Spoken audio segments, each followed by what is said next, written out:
Hoje eu vou fazer um pouco diferente do que eu costumo fazer. Geralmente quando eu falo de séries aqui no canal, eu faço vídeos com spoilers, mas dessa vez eu vou fazer sem, justamente porque eu tô lançando esse vídeo antes da série estrear na Netflix.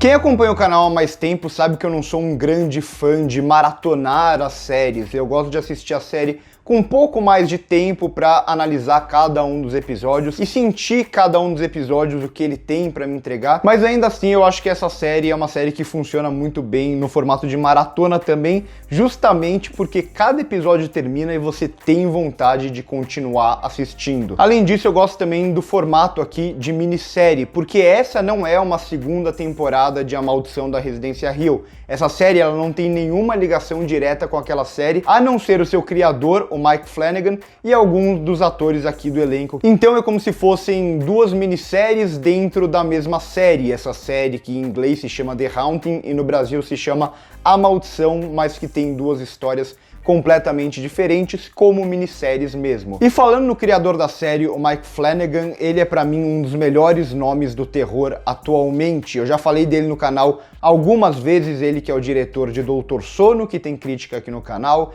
Ele também é o criador da Maldição da Residência Hill, é o diretor de Rush, que eu já falei no canal em alguma lista também, e de Jogo Perigoso, também da Netflix, filme de terror, que eu também já comentei aqui em uma lista do canal. Então ele é mais um bom nome dessa nova geração de terror que tá surgindo, que tem o Ari Aster, tem o Eggers, tem o Jordan Peele. Então é uma boa geração que tá dando uma renovada nesse gênero que parecia que estava saturando há um bom tempo, sempre com os mesmos clichês, sempre com as mesmas histórias, os mesmos personagens. E o Mike Flanagan é mais um a trazer essa renovação que o gênero precisava. E ele é um diretor e aqui criador que tem um estilo muito próprio, mas eu falo isso também para controlar a expectativa de vocês. Essa não vai ser a série mais aterrorizante que você vai ver na sua vida, principalmente se vocês forem comparar essa série com A Maldição da Residência Hill, se vocês estiverem esperando algo parecido, porque aqui a proposta é bem diferente. Tem até uma frase na série que fala que não é uma história de fantasmas, mas sim uma história de amor. E na realidade meio que é isso mesmo. Não que não tenha o terror, não que não seja uma série de terror. Vai ser uma narrativa que vai adotar muito a ideia de conto. Então aqui a gente vai ter até uma narradora na história que tá contando aquela história para outros personagens. E nisso Mike Flanagan não vai ter vergonha nenhuma em estruturar a história quase como se fosse um conto de amor gótico, um conto de amor com espíritos, com uma casa mal assombrada, mas que ainda assim é um conto de amor. E dessa forma o Flanagan vai fazer algo que ele gosta muito de fazer, que é subverter muitos dos clichês do gênero de terror. E na maioria das vezes ele vai fazer essa subversão aqui justamente para reforçar o drama da série e reforçar os seus personagens. Então aqui a gente vai ter, por exemplo, o clichê de que as coisas só acontecem à noite em um filme de terror. O perigo é só à noite. E aqui isso vai estar dentro da trama desde o primeiro episódio e mais pra frente a gente vai entender o porquê disso no contexto da série. Além disso, tem também a ideia da casa de bonecas, que é algo que está sendo bastante recorrente no terror atual. E aqui vai ganhar um novo sentido. E também o espelho que a gente está muito acostumado a ver em filmes de terror, o jumpscare com um personagem maligno aparecendo atrás do outro no espelho. Aqui vai ter isso, só que o Mike Flanagan vai fazer com muita consciência e vai usar essa ideia do espelho já dentro da vida daquela personagem para reforçar um trauma dela. Não vai ser apenas um susto barato, mas sim vai ter uma função importante para a trama, o uso dos espelhos aqui e de um personagem que vai aparecer atrás dessa personagem sempre. E eu não vou negar também que tem uma coisa que o Mike Flanagan sempre faz e que eu gosto muito, que são personagens bem construídos. Algo que falta muito no gênero de terror. Muitas vezes a gente vê aqueles personagens super clichês e os filmes normalmente só se preocupam ou com sustos ou com alguns momentos isolados de terror, mas a gente vê que quando os personagens são bem desenvolvidos, a gente sente algo por eles, o terror se torna mais presente, a atmosfera se torna mais sombria,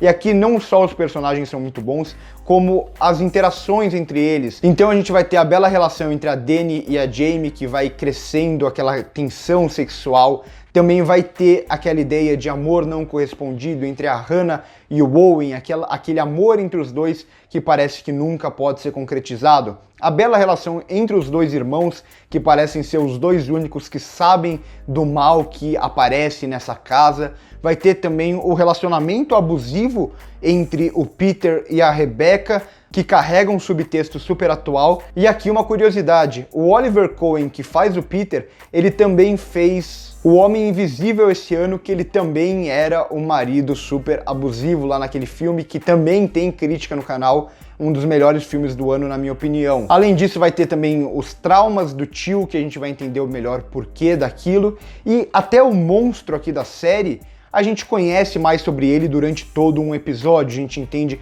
quem ele era, quais eram as motivações dele e como ele virou aquilo. Então isso é muito bom, a gente conhece todos os personagens, a gente sabe o porquê eles estão tomando aquelas ações. Não tem em nenhum momento a gente pensa, por que tal personagem fez tal coisa? Nossa, mas que atitude mais burra, que é algo muito comum em filmes de terror. Aqui não, aqui a gente sabe exatamente o porquê cada um tá tomando cada ação e isso é muito bom. Tudo bem, é bem verdade que essa construção de personagem torna a série um pouco mais lenta, mas pra mim isso em nenhum momento foi um problema. E além de conhecer os personagens, a gente conhece também todo aquele ambiente. Eu gosto muito disso, de como a mansão aqui é quase como se fosse um microcosmo, como se tivesse uma vida própria, e isso funciona bem porque a gente conhece cada centímetro daquele lugar. O Mike Flanagan, ele sabe abrir o plano, ele sabe passear por aquele espaço, ele sabe mostrar toda a geografia do local pra gente, então a gente sabe exatamente onde fica cada quarto, onde fica a cozinha, como que funciona o jardim, onde está o lago. E isso é muito interessante até para quando tem a movimentação de algum personagem ou para quando algum personagem está fugindo de alguma coisa ou correndo atrás de outra. A gente sabe de onde ele está saindo, a gente sabe onde ele está chegando, a gente nunca sente que a direção aqui está trapaceando a gente. E é justamente por a gente conhecer todo esse espaço que a série consegue criar a sua atmosfera. A casa por si só, ela já é uma mansão com muitos espaços vazios e que deixa a gente com um pouco de receio de algumas coisas. A gente sabe que à noite tais lugares vão ficar mais escuros e que pode ter alguma coisa ali, por exemplo. Então é justamente por saber situar o público nesse espaço e por saber enquadrar as cenas muito bem, saber movimentar a câmera, que a gente consegue sentir essa atmosfera muito presente durante toda a série. Então, por exemplo, repara como diversas vezes a gente vai ter o enquadramento de uma personagem virando, vendo alguma coisa, tendo uma reação e só depois a gente vai saber o que ela tá vendo. E isso faz com que a gente sinta a atenção naquela cena justamente por não saber o que está do outro lado, o que a câmera tá escondendo da gente. Mas sem dúvida o que eu mais gosto estilisticamente e narrativamente na série é como a montagem faz essa narrativa fluir entre diferentes tempos, entre diferentes espaços. Então acontece muito aqui de ter flashbacks ou de um personagem do nada ter uma espécie de sonho, de devaneio, e isso, a montagem, ela é muito eficiente ao fazer essa mudança de cena sem que a gente sinta uma mudança muito brusca, usando muitos raccords, um termo que eu uso bastante aqui no canal, que nada mais é do que a transição entre uma cena e outra, mas que algum elemento presente nas duas cenas faça com que elas se conectem. E aqui vai ser muito um raccord gráfico, um raccord visual. Então, por exemplo, com o posicionamento da personagem em cena, quando tem essa troca para uma cena dela no passado, para ela em outro lugar, a personagem vai estar no mesmo lugar. Isso faz com que esse corte não seja tão brusco. E isso faz também com que a gente não saia daquela narrativa. Então, de uma cena para outra, a gente consegue sentir essa conexão e consegue sentir a história fluindo. Isso é muito bom, isso é muito difícil de se fazer e é um recurso técnico aqui muito bem utilizado nessa série. Mas apesar de eu gostar muito da série, como eu disse lá no começo, ela não é tão aterrorizante, ela poderia ser mais. Apesar da boa atmosfera aqui, eu sinto que o Mike Flanagan, ele perde um pouco a oportunidade de usar alguns elementos que estavam dentro da própria história para causar mais terror na gente. Então, claro, sem dar spoilers, mas a gente descobre que tem outros seres dentro daquela casa, só que esses outros seres que poderiam causar cenas super tensas justamente por a gente não saber quem eles são, esses seres eles nunca são explorados.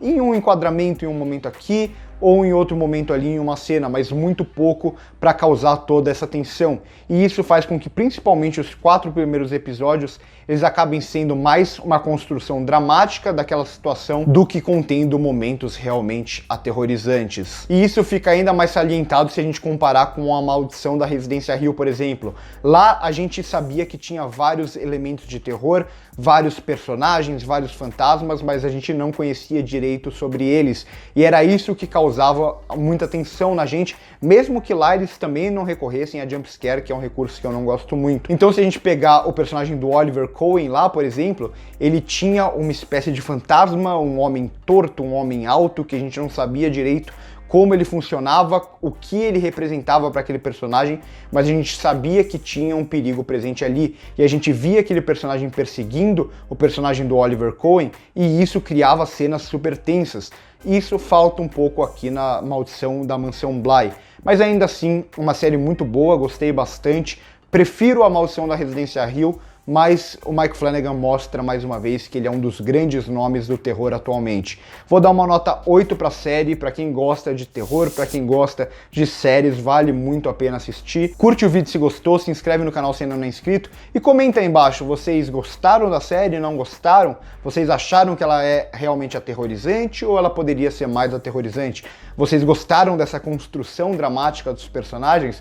Conta tudo isso pra mim aí embaixo que a gente pode trocar essa ideia. Por hoje é isso e corta!